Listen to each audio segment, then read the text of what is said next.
Welcome everybody. This is Captain Eddie with Heart of Indie Radio, and as you can tell by the title, this is our very first story time, and it happens to be about Toys for Tots.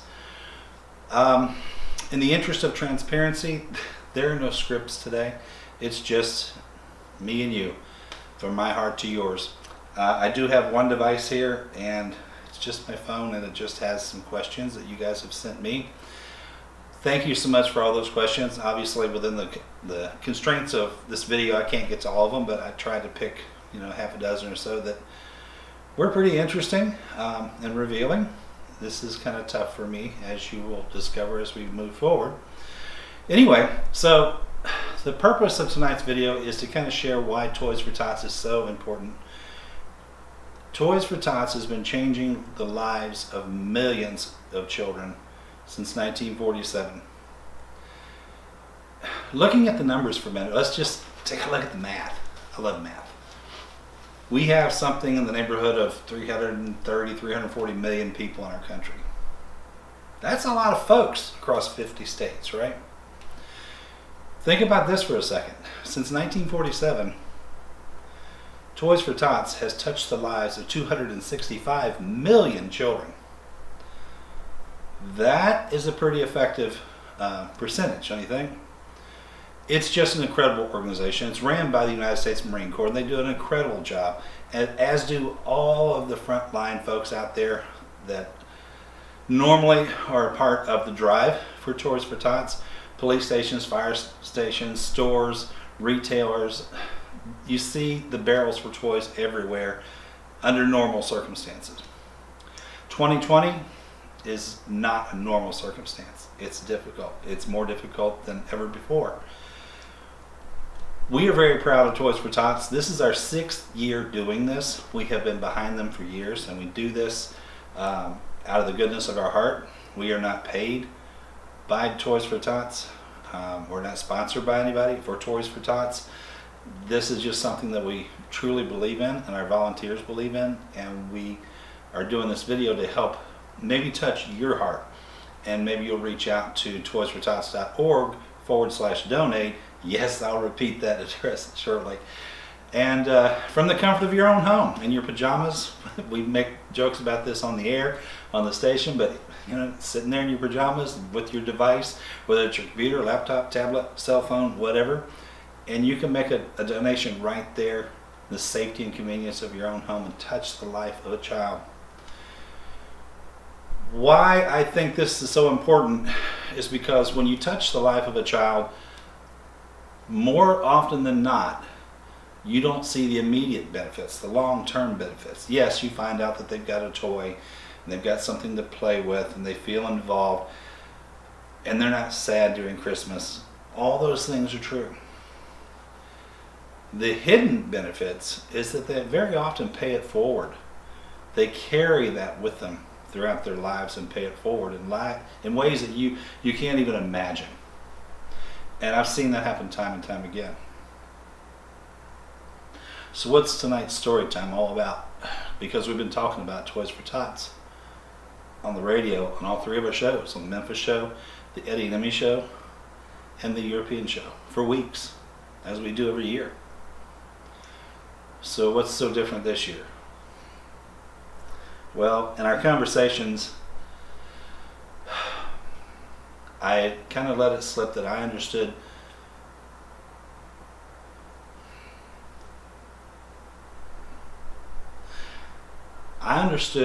the significance and the impact that Toys for Tots and organizations like Toys for Tots has on children. And the reason that I understand that is because I was one of those kids. At a very young age, at the age of 3, we lost my dad. So it was down to just Mom.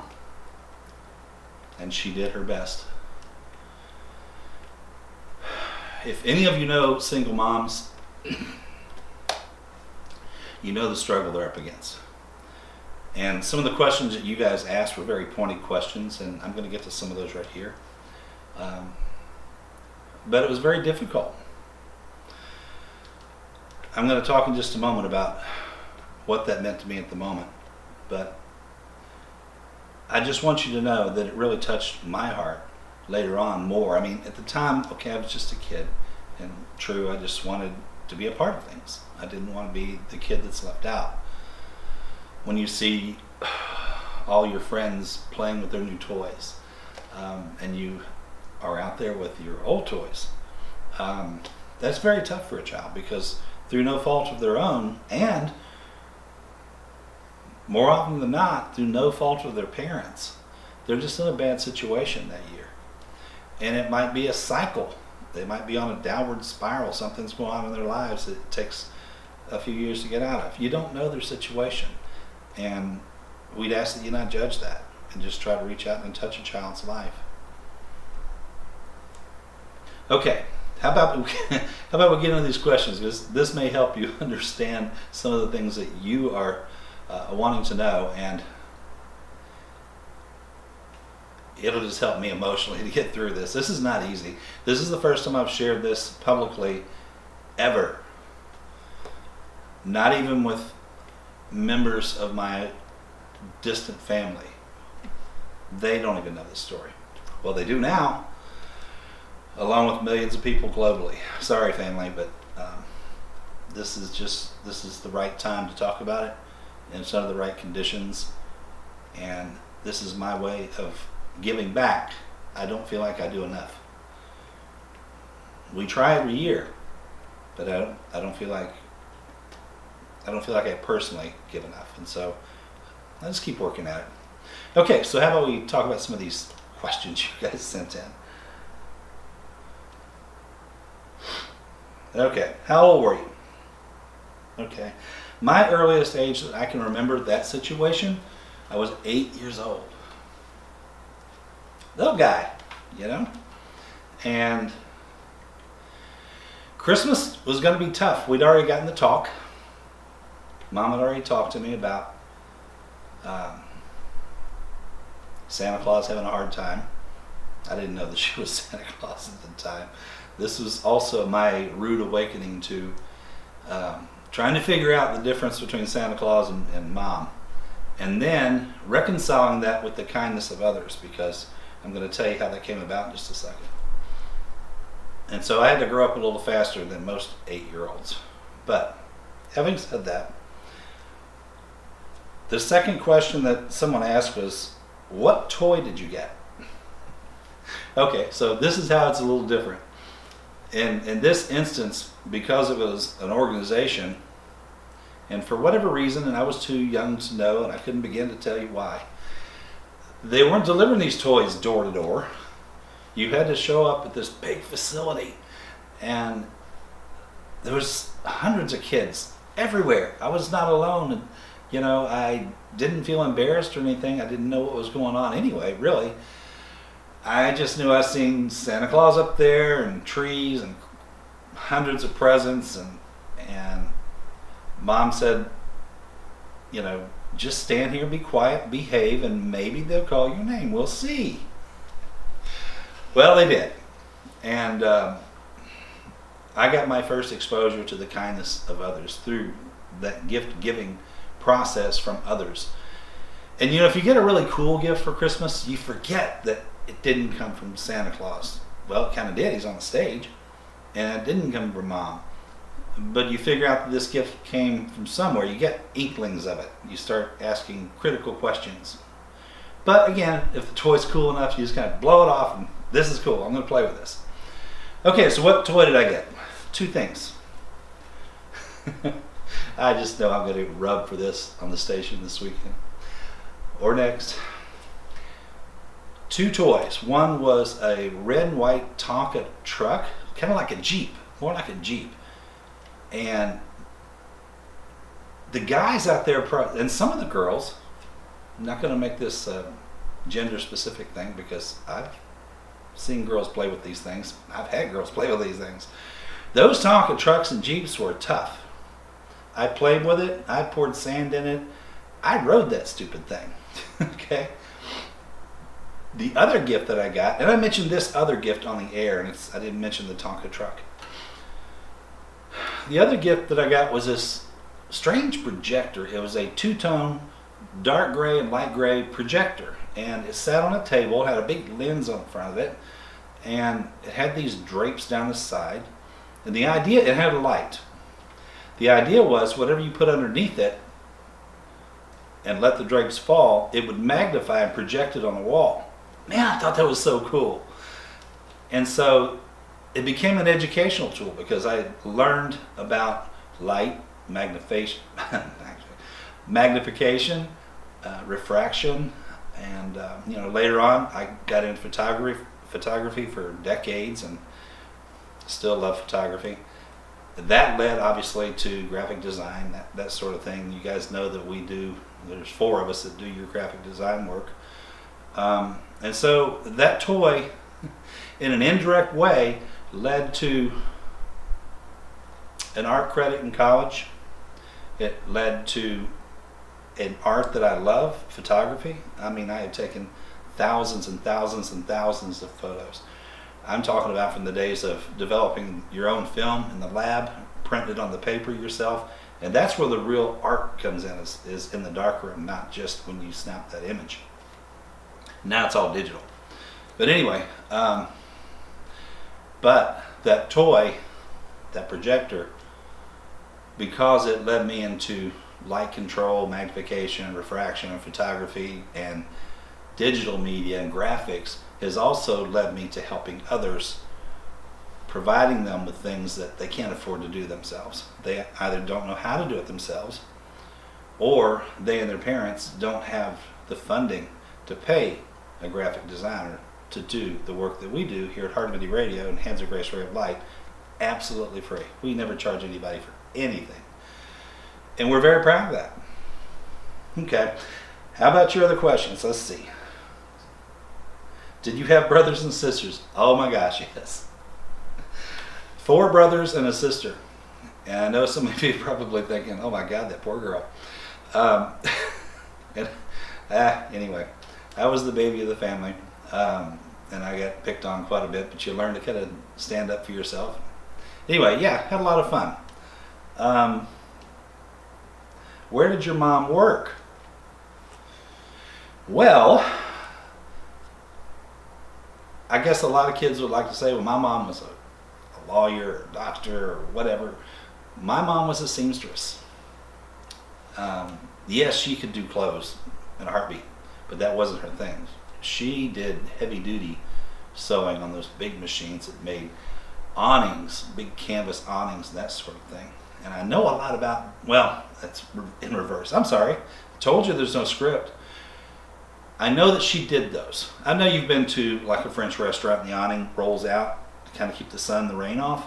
Well, she made those things. But that's not the cool thing. To me, the coolest thing she ever did was the job that she had before she retired. She used to make uniforms for the Cincinnati Reds. So when I would see the players out there on the field in their red and white uniforms, I knew that mom made some of those. And to a kid, that's freaking awesome. So anyway, not big money, but it helped keep us fed, and it's something to be proud of. Mom's not with us anymore, but I'm very proud of all that she did for us. Okay, next, before I break down with this, what was your favorite gift ever in your life? It's a toss-up between that projector. You know, in the years to come, things got better, and you know, I got toys and that sort of thing. And later, I chose music. Big surprise, right? Music was always my first choice.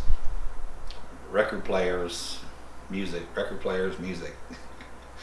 Oh, I was a vinyl hound. Anyway, I would have to say probably, if I had to narrow down between that projector and that Tonka truck, I'm going to have to give up the gender-specific toy and say the projector, because it wasn't all that complicated. And thinking about it now, it was actually kind of not really expensive toy, but it was big. It was like this big, and to a kid who's 8 years old, that's a big freaking toy.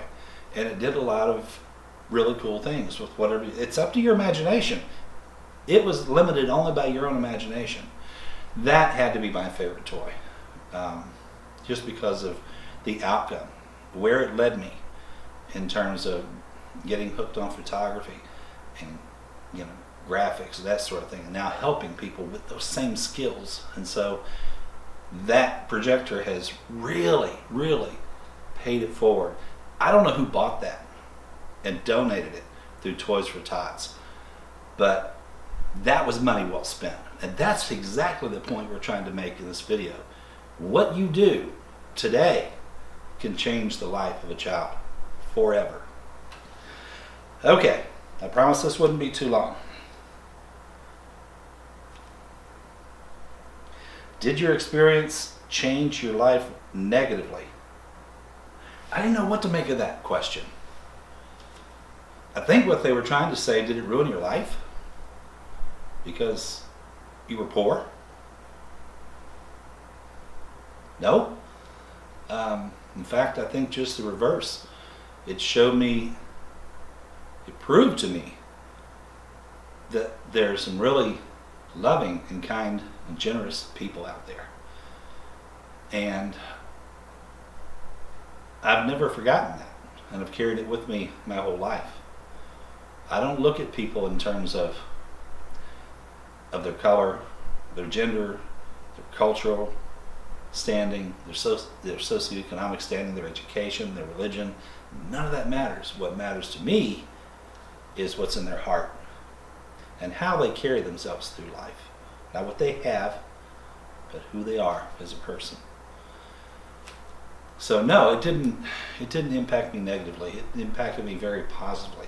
I've carried a positive message through my whole life based on this. We hope that this video will help inspire you to please consider reaching out and making a difference this year in 2020 to Toys4Tots. They are having one of the most difficult years probably ever because of COVID-19 and the restrictions that is placed on organizations' ability to participate and put those drums out for toys to be collected. And for people to, frankly, have the money to donate. So if you're in a position to help, would you please do that? This is your captain reaching out to you on behalf of our entire team, asking you if you can help these kids. Would you please do so? Reach out to toys4tots.org/donate. You can do it from your home. There is no donations too small. The Marines will take care of the rest. They're good at what they do. Thank you so much for allowing me and our team to come into your home this evening. God bless.